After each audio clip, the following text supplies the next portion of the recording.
तो dear students, पिछले lecture में हमने अपने यूनिट्स ऑफ मेजरमेंट के इंट्रोडक्शन को कंप्लीट किया था और अब हम स्टार्ट करने वाले हैं उसकी प्रैक्टिस, क्योंकि मैं लास्ट में आपको एक क्वेश्चन देके गया था। उस क्वेश्चन को भी हमको कंप्लीट करना है। अब मुझे बताइए वेलोसिटी की यूनिट क्या होती है।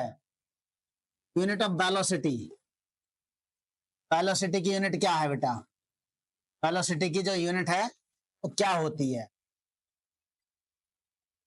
Unit of velocity, unit of velocity बताइए बेटा। यूनिट ऑफ वेलोसिटी को पता करने के लिए सबसे पहले हमें इसका फॉर्मूला याद होना चाहिए। किसी भी चीज की डेराइव्ड यूनिट है, यदि किसी चीज की फंडामेंटल यूनिट नहीं है, फंडामेंटल यूनिट है तो याद कर लो, और यदि डेराइव्ड यूनिट है तो किसी भी चीज की डेराइव्ड यूनिट कैलकुलेट करने के लिए सबसे पहले उस चीज का या उस फिजिकल क्वांटिटी का आपको फॉर्मूला याद होना चाहिए। वेलोसिटी का फॉर्मूला ज्यादातर बच्चों को याद होगा, और नहीं हो वो याद कर लें। Displacement upon time, displacement upon time, सब बच्चों को ये वाला फॉर्मूला याद होगा। कुछ बच्चे डिस्टेंस अपॉन टाइम बोल रहे हैं, लेकिन डिस्टेंस नहीं लेना बेटा। डिस्टेंस एक क्या है? स्केलर क्वांटिटी, और ये डिस्प्लेसमेंट एक वेक्टर क्वांटिटी है। वेलोसिटी भी अपना एक वेक्टर क्वांटिटी है, इसलिए इसको डिस्प्लेसमेंट ही लेना है। और डिस्प्लेसमेंट का क्या होता है बेटा यूनिट? डिस्प्लेसमेंट कहाँ है? ऊपर या नीचे? ऊपर मतलब न्यूमरेटर में। तो न्यूमरेटर में जो है उसकी यूनिट न्यूमरेटर में रखें, और जो डिनोमिनेटर में है उसकी यूनिट डिनोमिनेटर में रखें। डेराइव्ड यूनिट बन जाएगी। कैसे? देखिए बेटा, इसकी यूनिट बनी, डिस्प्लेसमेंट को आप लिखोगे मीटर, और टाइम को आप क्या लिखोगे? सेकेंड। भाई हमने क्या बताया था फंडामेंटल यूनिट्स में? डिस्प्लेसमेंट डिस्टेंस या लेंथ के लिए मीटर लिया था और टाइम के लिए सेकंड लिया था, तो मीटर पर सेकंड इसका क्या हो गया? डेराइव्ड यूनिट बन गया है। मतलब अब आपके पास वेलोसिटी के बाद हम बोले एक्सेलरेशन, एक्सेलरेशन की यूनिट बताइए। एक्सेलरेशन, इसको स्मॉल ए से डिनोट कर सकते हैं। तो बेटा चेंज इन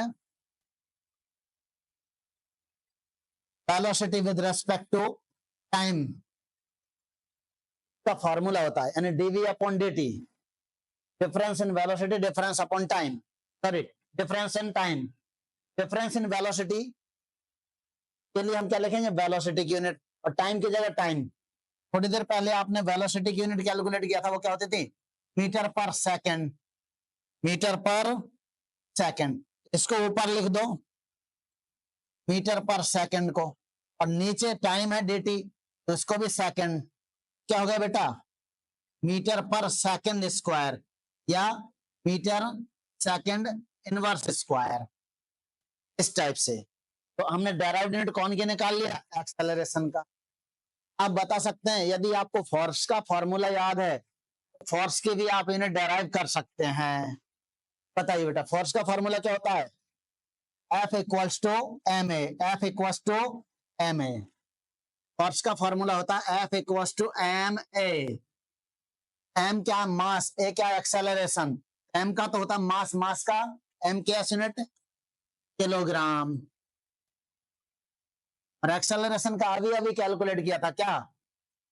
मीटर पर सेकंड स्क्वायर, मीटर पर सेकंड स्क्वायर। तो ये आपका क्या होगा? किलोग्राम मीटर पर सेकंड स्क्वायर। किलोग्राम को भी शॉर्ट में लिख देना बेटा, क्योंकि बाकी चीजों को शॉर्ट में लिखा तो केजी को भी शॉर्ट में लिख देना, केजी मीटर पर सेकंड स्क्वायर। इसी तरह से फोर्स की यूनिट बन गए आपके। तो एनर्जी का क्या होता है? एनर्जी इक्वल्स टू क्या होता है? एनर्जी होता है, आपके फॉर्मूला याद करना एनर्जी का। एनर्जी और फोर्स में क्या रिलेशन है? यदि किसी बच्चे को याद है तो इस आप फोर्स के फॉर्मूला से, फोर्स की यूनिट से एनर्जी की यूनिट निकाल सकते हैं।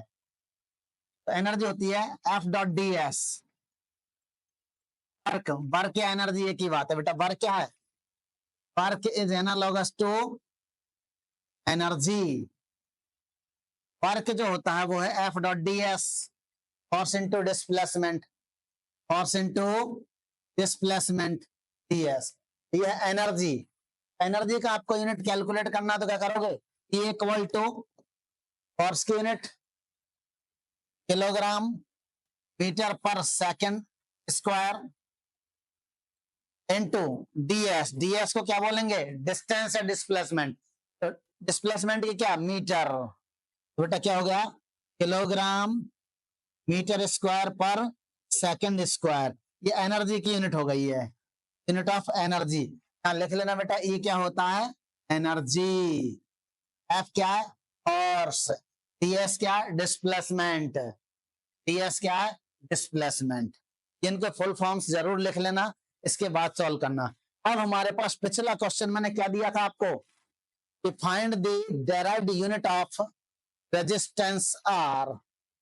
Find the derived unit of resistance R. वापस उसी पर हम चलते हैं आगे, ठीक है? उसी क्वेश्चन को दोबारा चाहो तो नोट कर लेना और लिखें रेजिस्टेंस। रेजिस्टेंस की यूनिट कैलकुलेट करने के लिए रेजिस्टेंस का कोई आपको फॉर्मूला याद होना चाहिए।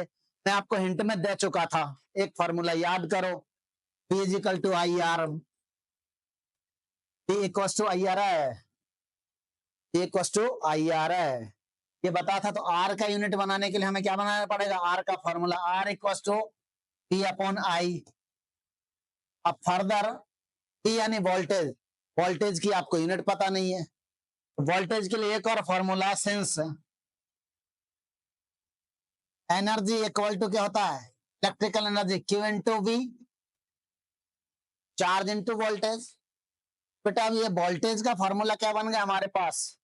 जैसे इसको हमें इक्वेशन नंबर 1 दिया, we know that V is equal to IR, R equal to V upon I, equation 1 बना दिया। अब दूसरा, since energy equal to charge into voltage, Q यानी चार्ज और V यानी वोल्टेज, इनको अपने क्या बोलेंगे?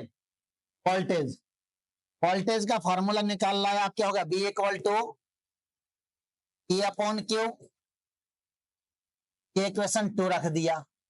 अब इक्वेशन 2 से वोल्टेज की वैल्यू इक्वेशन 1 में रखें, तो substitute the value of voltage from equation 2 to equation 1, तो हमें क्या मिलेगा? वी फाइंड या वी गेट, क्या मिला बेटा? R इक्वल टू P की जगह क्या करना है? E upon Q। E upon Q into नीचे पहले से क्या? I। अब आपको एक और चीज फॉर्मूला याद होना चाहिए, इसका मतलब यहाँ पे कितने? 3 फॉर्मूला याद होना चाहिए। Q इक्वल टू क्या होता है? IT। Charge equal to current into time, ये फॉर्मूला भी याद होना चाहिए। मतलब आपको कितने फॉर्मूला याद होने चाहिए? 3। कौन कौन से? पहला formula B is equal to IR। पहला फॉर्मूला कौन सा याद होना चाहिए? B equal to IR। ये पहला फॉर्मूला जो याद होगा तो फिर आपको R की वैल्यू बना पाओगे, B अपॉन I। फिर इसके बाद आपको एक एनर्जी का फॉर्मूला, इलेक्ट्रिकल एनर्जी का फॉर्मूला याद होना चाहिए, A equal to Q into B। Q is the charge, B is the voltage, ये याद होना चाहिए। तब ये याद होगा तो आप वोल्टेज की वैल्यू पता कर पाओगे, V equal to E upon Q। अब पहले फॉर्मूला से जो कंक्लूजन निकला और दूसरे फॉर्मूला से जो कंक्लूजन निकला, उन दोनों को कंबाइन कर दिया। R की जगह R रहने दिया, इक्वल की जगह इक्वल, और अपॉन की जगह अपॉन, I की जगह I, सिर्फ वोल्टेज की जगह क्या रख दिया? E upon Q। इस तरह से आपने यहां तक पहुंच गए हैं। अब बेटा Q की जगह IT और रखना पड़ेगा, क्योंकि चार्ज का एक फॉर्मूला और होता है I इंटू टी, यानी करंट इंटू टाइम। तो इसको Q की जगह IT रख दो और आप यूनिट निकाल लो, R equal to energy upon IT into I। क्या हो गया? Energy upon I square T, energy upon I square T. Energy का फॉर्मूला क्या होता है बेटा? एनर्जी का फॉर्मूला या एनर्जी की यूनिट अभी अभी हमने कैलकुलेट करवाई थी थोड़ी देर पहले, याद करो क्या होता है? किलोग्राम मीटर स्क्वायर पर सेकंड स्क्वायर। याद ना हो तो देखो पीछे चलते हैं हम, देखो क्या है? किलोग्राम मीटर स्क्वायर पर सेकंड स्क्वायर। याद हो गई? ठीक है, तो इसी को हम वापस से नोट करेंगे, एनर्जी की यूनिट। एनर्जी की यूनिट को हम नोट करेंगे क्या, देखो किलोग्राम मीटर स्क्वायर पर second square upon I square को क्या बोलेंगे, एम्पियर स्क्वायर, और टी को क्या बोलेंगे, सेकंड। एम्पियर स्क्वायर और टी को क्या बोलेंगे, सेकंड। तो बेटा इसको एस, और आगे सॉल्व करके आंसर दे देंगे क्या, किलोग्राम का जगह किलोग्राम, मीटर स्क्वायर की जगह metre square, second square inverse square पहले से और एक सेकंड ऊपर और चला जाएगा, तो सेकंड पावर -3 और एम्पियर का इनवर्स स्क्वायर। ये अपना फाइनल क्या हो गया बेटा, इसका ओम का या रेजिस्टेंस का एम के एस यूनिट हो गई। क्या बोलोगे, kilogram metre square second power -3 and ampere power -2। इस तरह से अपन कोई भी यूनिट है तो डेराइव्ड यूनिट है उसको बना सकते हैं, कौन की हेल्प से, फंडामेंटल यूनिट्स की हेल्प से। ठीक है, अब बात करते हैं हम यूनिट कन्वर्जन की। कौन की बात करते हैं, यूनिट कन्वर्जन की। तो हेडिंग लिखिए बेटा, यूनिट कन्वर्जन। यूनिट कन्वर्जन मतलब क्या होता है, मतलब कुछ नहीं होता, सिंपल सी बात है। कोई चीज आपको, कोई मटेरियल का जो है वैल्यू किसी एक यूनिट सिस्टम में दिया हो और दूसरे यूनिट सिस्टम में पूछा हो, तो उसमें हम यूनिट कन्वर्जन का यूज करते हैं। क्या करते हैं, यदि मान लो मुझे एक शुगर का जो बैग है, शुगर का बैग, शक्कर का या शर्करा का बैग है, तो 5 किलोग्राम का है और आपसे पूछा जाए कि कितने ग्राम का है, तो मतलब आपको 5 किलोग्राम एमकेएस यूनिट को कितने ग्राम का है सीजीएस में कन्वर्ट करना है, ग्राम में कन्वर्ट करना है।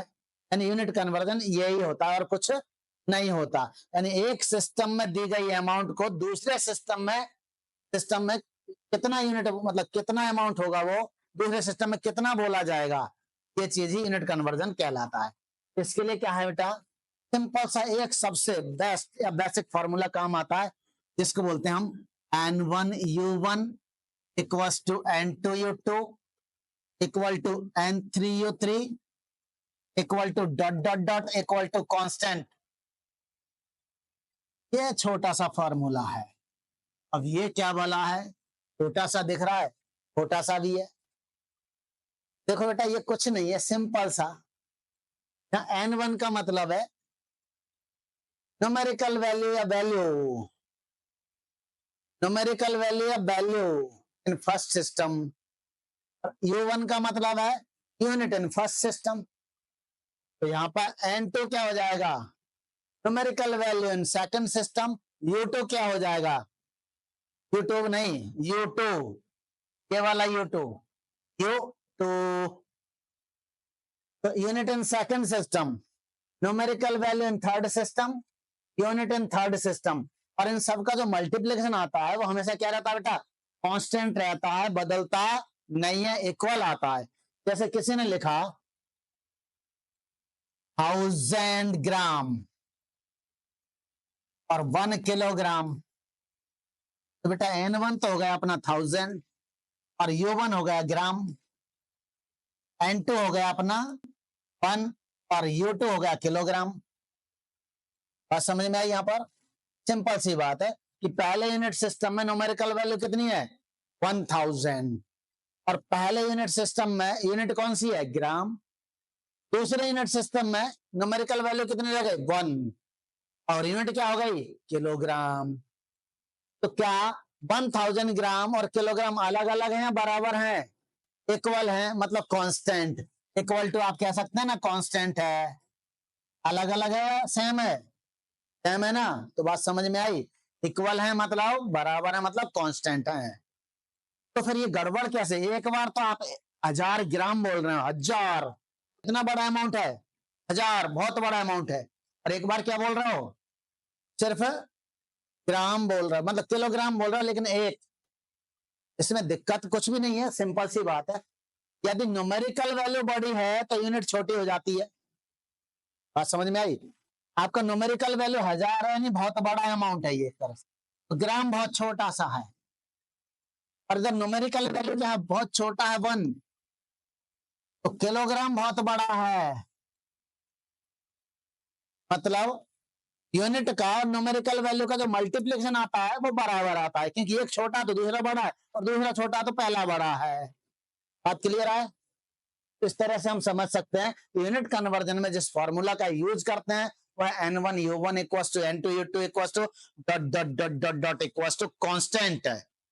मतलब यह है कि यदि कहीं यूनिट बड़ी यूज कर रहे हैं तो आपको न्यूमेरिकल वैल्यू छोटी यूज होगी, और यूनिट छोटी यूज कर रहे हैं तो न्यूमेरिकल वैल्यू बड़ी हो जाएगी। मतलब ये एक दूसरे का क्या होगा, n इज इनवर्स ऑफ, क्या बोल सकते हैं आप, n is inverse of u. बात clear? Numerical value is inverse of unit. यदि यूनिट छोटा है तो न्यूमेरिकल वैल्यू बड़ा आएगा, यूनिट बड़ा है तो न्यूमेरिकल वैल्यू छोटा आएगा। तो ये बात तो यहां तक है, उम्मीद है क्लियर हुई। अब इसका यूज कैसे करते हैं, तो बेटा इसका यूज करने के लिए सवाल है फॉर्मूला का n1u1 इक्वल टू n2u2 का फॉर्मूला का यूज करना है, तो आपको कुछ चीजें या यूनिट कन्वर्जन के लिए यूनिट कन्वर्जन फैक्टर्स याद करने होते हैं। क्या? Conversion factors. तो अब कन्वर्जन फैक्टर्स जो कि हमें इंपॉर्टेंट है उनको याद कर लो। कुछ कन्वर्जन फैक्टर्स जो हैं उनको याद कर लो। कन्वर्जन फैक्टर्स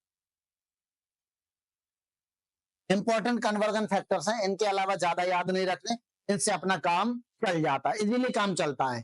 बात क्लियर है? तो सबसे पहले हम फर्स्ट में बात कर रहे हैं, स्टार्टिंग में ही। तो बेटा मास की हम बात कर चुके, तो मास की बात कर रहे हैं। 1 किलोग्राम को यदि ग्राम में बदलना तो आप क्या लिखोगे, 1000 ग्राम। तो ये याद कर लें पहला। दूसरा है आपको लेंथ के लिए यूनिट कन्वर्जन याद रखना होगा। कौन के लिए? लेंथ के लिए। तो 1 मीटर कितना सेंटीमीटर, 100 सेंटीमीटर। एक ये भी याद कर लें। तीसरा अपने को याद करना होता थर्ड, 1 लीटर कितना होता बेटा, 1000 ml।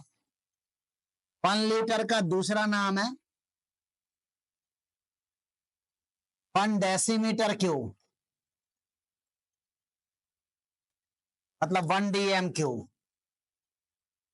ये भी याद रखेंगे। और ml का दूसरा नाम है 1 ml equal to 1 cc, 1 cubic centimetre.